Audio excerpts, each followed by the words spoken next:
So Breanna and I were in Europe for almost 2 weeks, you know that, doing ministry, training leaders, establishing a foundation for church planting.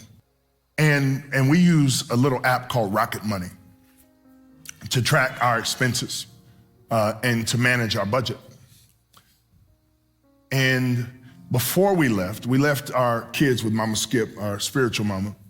We slid her a little bit of cash. You know, you got to do right by your spiritual mamas.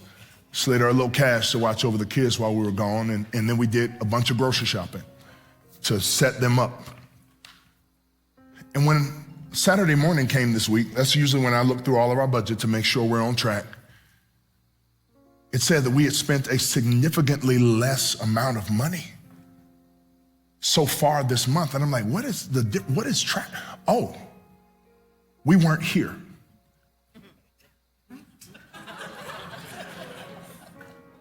But here was a surprising revelation. Am I lying?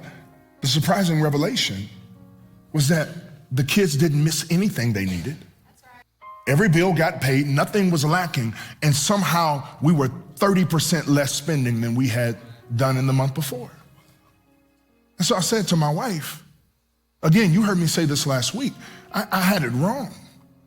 And I had it wrong, beautifully wrong. Because I don't just tithe, I give above my tithe. And so I still saw all of the rest as do whatever you want with it.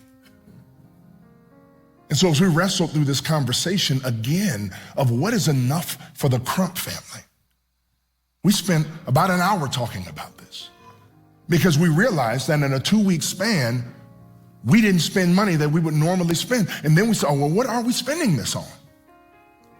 I can tell you, this is a safe place, not on a single need, on a bunch of wants. And again, wants aren't wrong.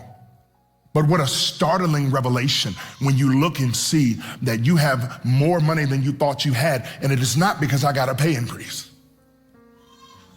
It was because of what we chose not to buy in that period. And I share this with you just to tell you that we are walking through this journey with you right now. If you don't take time to identify what enough looks like, your life will feel like an endless cycle of stress and anxiety. But when you actively decide to focus on contentment rather than craving, guess what? You create financial freedom, you create greater generosity, you create a life where you can choose how to use God's resources for joy and fulfillment.